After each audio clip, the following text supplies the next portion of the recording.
Assalamualaikum warahmatullahi wabarakatuh. Perkenalkan, saya Ahmad Fikri Albak dengan NIM G002402, itu dari kelompok B4.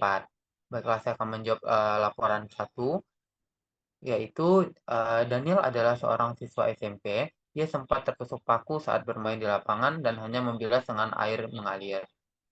Setelah itu, dia mengaku sulit menggerakkan rahangnya dan terasa kaku, tak bisa membuka mulutnya. Itu ada dua pertanyaan. Yang A, jelaskan tentang anatomi mandibula dan fungsi secara lengkap. Dan yang B, jelaskan penyusun muskulus masticatoris beserta fungsinya dan inervasinya. Oke, kita lanjut pertanyaannya itu yang pertama yang A. Oke, itu jelaskan tentang anatomi mandibula beserta fungsi secara lengkap. Nah, seperti kita tengok itu ada beberapa bangunan khusus yang terdapat di os mandibula ini, terus pada musculus condylaris, musculus coronoideus, musculus mandibulae, linea obliqua, foramen mentale, tuberculum mentale, dan lainnya. Nah, ada beberapa bangunan khusus yang saya highlight di sini. Itu yang pertama ada angulus mandibulae, itu di mana dia nanti akan berguna sebagai tempat pelekatan daripada ligamentum stylomandibulae.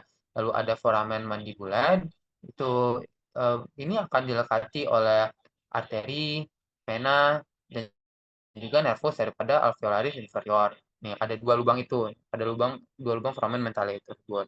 Nah, berikutnya itu ada symphysis mandibulae. Nah, ini merupakan tempat penyatuan dari dua buah tulang mandibulae. Sebagaimana yang kita tahu pada saat kita masih janin dulu, tulang mandibula kita atau os mandibula ini tidaklah langsung menyatu seperti menjadi satu tulang itu, melainkan dia berasal dari dua buah tulang mandibula yang akan menyatu menjadi satu. Nah, tempat persatuannya itu nanti membentuk bangunan khusus yang disebut dengan simfisis mandibula. Nah, berikutnya itu ada spina mentalis, di mana itu sebagai tempat melekatnya muskulus genioglossus dan juga geniogedes. Berikutnya itu ada tuberositas pterygoidea, di mana itu dia juga menjadi tempat perkatan daripada satu muskulus, yaitu musculus pterygoideus mentalis. Dan yang terakhir yang saya highlight itu ada prosesus condylaris, di mana prosesus ini itu nanti berguna untuk membentuk artikulasio dengan os temporal sehingga terjadi atau terbentuk artikulasio temporomandibularis. Ya, kita lanjut ke pertanyaan berikutnya itu yang D. Itu jelaskan penyusun muskulus masticatoris beserta fungsi dan inervasinya. Nah, sebelumnya kita harus tahu dulu muskulus masticatoris itu adalah muskulus yang apa. Jadi muskulus masticatorisnya adalah muskulus yang berfungsi atau yang akan aktif pada saat kita mengunyah. Nah, itu ada beberapa muskulus, tepatnya ada 4, yaitu ada muskulus temporalis, ancestor, pterygoideus lateral, dan juga pterygoideus medial.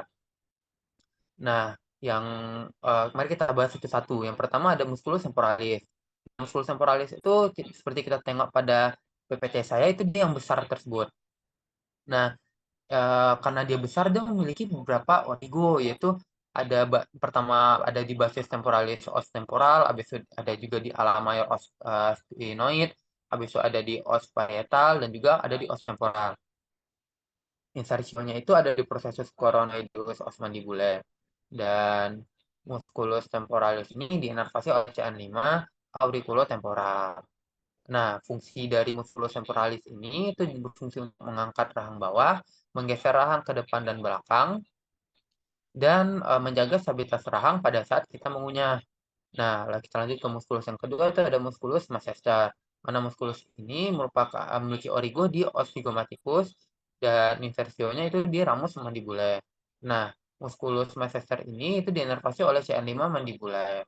Nah, fungsi dari os masseter ini tuh untuk mengangkat rahang, menggertak gigi, itu juga berfungsi juga untuk memperkuat gigitan kita dan juga untuk menjaga stabilitas rahang pada saat kita mengunyah. Yang ketiga itu musculus pterygoideus lateral, di mana itu memiliki origo di os sphenoideus, insertio di processus condylaris, inervasi di CN5 mandibulae, dan juga memiliki fungsi itu menggerakkan rahang ke depan, menggerakkan rahang ke samping, dan mengatur pembukaan mulut. Nah, yang terakhir itu ada pterygoideus medial. Nah, ini memiliki origo yang sama seperti musculus pterygoideus lateral, di mana dia memiliki origo di os sphenoideus, tapi memiliki insertion sedikit berbeda. Itu di os mandibular, tepatnya di ramus mandibular. Nah, pterygoides medial ini itu juga diinovasi oleh CN5 mandibular dan juga memiliki fungsi untuk mengangkat rahang, gerakan rahang ke samping, dan juga menjaga stabilitas rahang pada saat kita melakukan gerakan mengunyah.